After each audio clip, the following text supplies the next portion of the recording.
essa taxa de 10%, que pode subir para 15% no futuro, que está sendo imposta pelos Estados Unidos, acabou melhorando o apetite a risco das bolsas mundiais. Por exemplo, lá em Nova York, os principais índices avançaram. E aqui no Brasil, o Ibovespa renovou a máxima histórica. Nunca havíamos antes encostado nos 191 mil pontos. Sobre estes movimentos de mercado, conversamos agora com Gustavo Cruz, que é estrategista-chefe da RB Investimentos. Sempre um prazer conversar contigo, Gustavo, ainda mais em tempos de um pouquinho mais de otimismo para ativos mundiais, mas esse otimismo vem carregado também com certa cautela, certo ceticismo, afinal não sabemos o que vem por aí. Bom dia para você e toda a equipe. Pois é, realmente a gente sempre tem algumas incertezas no radar. A gente viu no começo do ano a maior parte dos CEOs preocupado com a questão geopolítica, mas de fato a gente está vendo um início de ano muito positivo para bolsas de países emergentes, incluindo o Brasil. A gente está vendo um fluxo bem significativo chegando para cá. Esses são os grandes compradores realmente, como foram em boa parte do ano passado. Eles continuam retirando recursos da renda fixa americana, deixando um pouco na renda variável americana e uma parte em outras regiões, outras bolsas, impulsionando um pouco para, como a gente está vendo por aqui, alguns recordes serem atingidos. Mas só para colocar uma última vírgula, a gente tem uma concentração ainda bem relevante nas empresas mais líquidas. Não é que isso está sendo disseminado em todas as empresas listadas na Bolsa Brasileira. E aí, por exemplo, Gustavo, como é que a gente fica diante destas tarifas? A gente sai mesmo ganhando com os tais 10%? Isso traz até mais investimentos a Brasil futuramente, eventualmente? Sim, para o Brasil é positivo. Guerra tarifária, seja com o Brasil ou sem Brasil, a gente sabe que a gente não sabe exatamente qual a magnitude do efeito, mas a gente sabe que o efeito sempre é negativo para os países envolvidos. Por isso que quando você distensiona, quando você reduz as tarifas, diminui a guerra tarifária, a tendência é que para os países exportadores e importadores a situação fique melhor para a sociedade que vive dentro deles. Aí eles devem ter uma inflação menor. Aqui para o Brasil, sim, a gente tem empresas que estavam sendo muito prejudicadas no envio de produtos para os Estados Unidos, que não imaginavam que seriam alvos de tarifas, mas dando um passo atrás, quando a gente teve a implementação das tarifas, uma das grandes críticas foi essa. A gente teve um texto que foi praticamente copiado para todos os países, em todos os itens, até chegar aquele ponto cômico em ilhas inabitadas também sofreram tarifas. Então, por isso, a situação não foi avaliada caso a caso, verificar se realmente existiam distorções. É claro que agora para frente existem duas possibilidades. A primeira é que a situação fique mais leve, e isso é positivo para a economia global como um todo. A segunda é que o país que for atingido agora por umas tarifas, a situação deve ser bem mais definitiva, porque aí vai ter que ter uma investigação muito mais profunda, como você até pincelou um pouquinho na questão do PIX e agronegócio sendo investigados pelos americanos. Negócio, questão de vontade, né, Gustavo? Questão de interpretação ali do USTR. Nós tivemos já o período de consulta pública em que o Brasil se defendeu e os americanos atacaram. Então era da defesa contra ataque ali naquela consulta. Várias empresas norte-americanas, principalmente do setor de proteína animal, atacando, por exemplo, empresas brasileiras. A JBS está muito presente, outras empresas também lá no mercado americano. Acabaram fazendo uma bagunça com os preços logo na entrada, alguns anos atrás. Então não tem muito ânimo ameno quando a gente fala de proteína animal, Estados Unidos e Brasil, colocando na mesa essas discussões. Olhando de vez para S&P 500, Nasdaq, o próprio Dow Jones, nós tivemos também recordes históricos seguidos desde o ano passado, muito por conta de uma correria para ativos ligados, por exemplo, à inteligência artificial. Você percebe talvez mais risco para investimentos nos Estados Unidos neste momento, depois de tanta euforia e agora dúvidas de bolha de inteligência artificial? Ou 2026, pelo menos este começo, vem se desenhando também com um otimismo mais sustentado por parte do mercado americano? Perfeito. Olha, os Estados Unidos, eles são praticamente um terço do mercado de ações. Então, é claro que eles vão ter alguns riscos que são riscos dos setores globais mesmo. Mas, de qualquer forma, a questão da inteligência artificial ela tem que ser colocada à parte, porque existem questionamentos de quanto que isso é sustentável, se algumas empresas vão ficar rentáveis, não vão ficar rentáveis. A gente viu, por exemplo, alguns anos atrás, que redes sociais se tornaram algo presente na vida da população mundial. Mas isso não significa que quem chegou primeiro se tornou dominante ou mesmo lucrativo a médio e longo prazo. Hoje, as redes sociais utilizadas não são as mesmas de 5 anos atrás, que não são as mesmas de 10 anos atrás. Isso também pode acontecer com algumas empresas de inteligência artificial, sejam elas que oferecem experiência para o usuário, a gente está falando de um ChatGPT, de um Claude, de um Gemini, ou mesmo alguma estrutura física que uma outra empresa consiga superar. Aí a gente está falando de uma NVIDIA, de uma Intel, uma concorrência para fornecer estrutura realmente para a inteligência artificial. Isso pode gerar, sim, algumas empresas deixando de ser relevantes do dia para a noite. E também as soluções apresentadas pela inteligência artificial podem fazer com algumas empresas que ofereciam soluções que já eram consideradas ultrapassadas ou que não eram muito comemoradas as suas soluções, como a gente viu no caso do IBM, também serem superadas. Então, existe sim um ponto de atenção que é necessário para a inteligência artificial.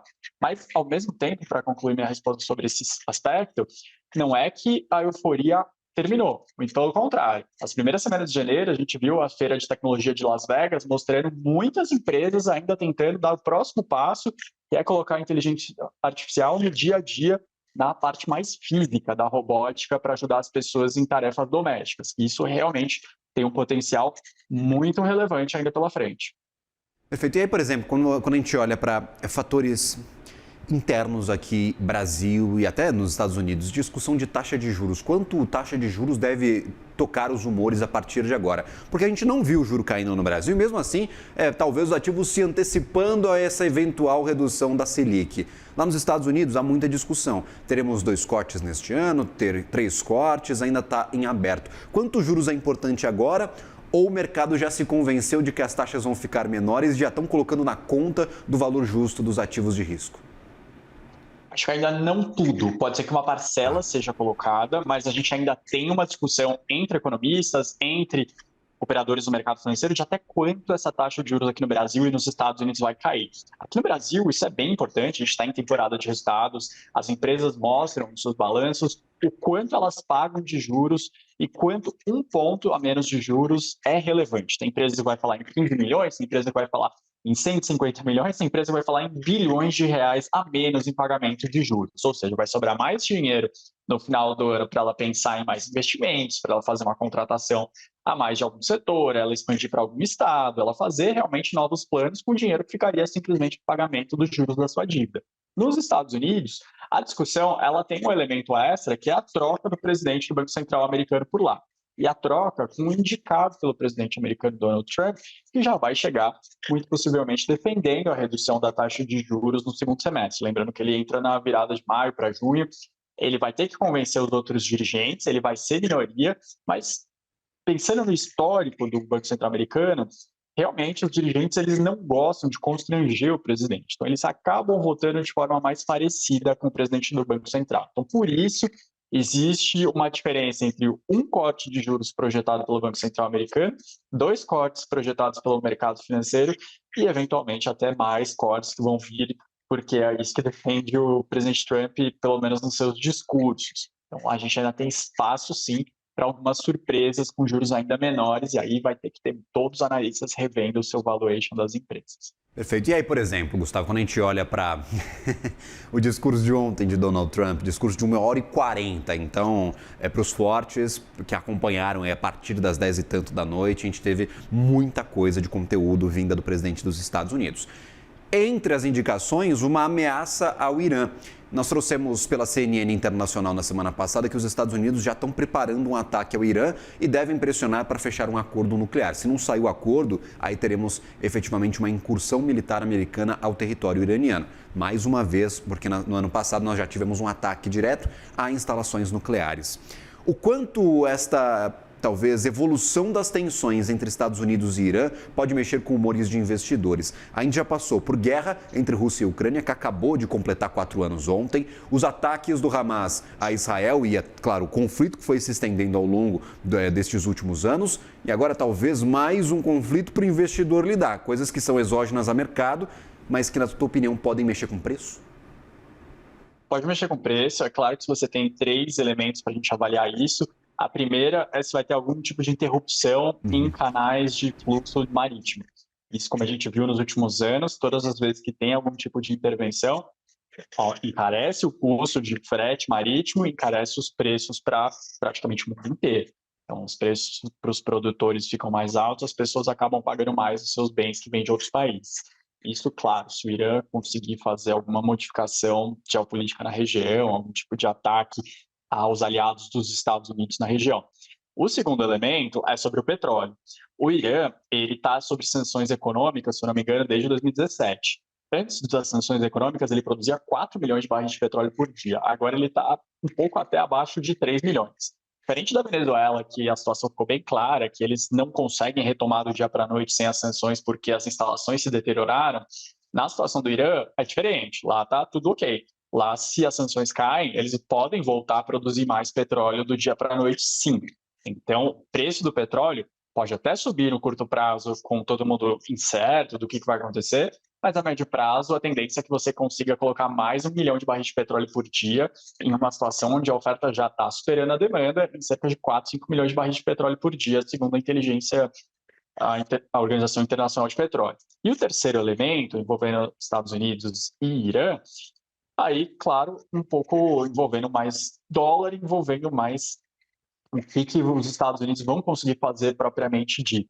Se eles vão gastar mais com despesa militar, gastar menos. A gente já viu em 2025 que o primeiro setor que mais concentrou investimentos, mais movimentou, puxou as ações para cima, foi o setor de terras raras. O segundo foi defesa militar. Todos os países da Europa gastando mais com defesa militar, países da Ásia.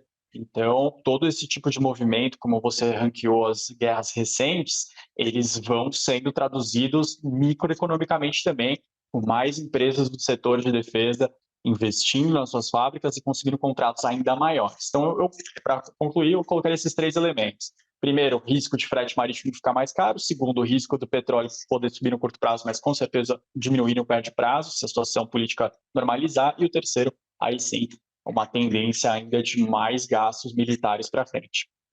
Muito obrigado, Gustavo Cruz, por nos ajudar a entender estes pontos que devem tocar mercado a partir de agora. Lembramos, tem muita geopolítica, muita economia afetando empresas, o micro mesmo do dia a dia das operações e, claro, o valuation na Bolsa de Valores. Obrigado, Gustavo. Seguimos contigo.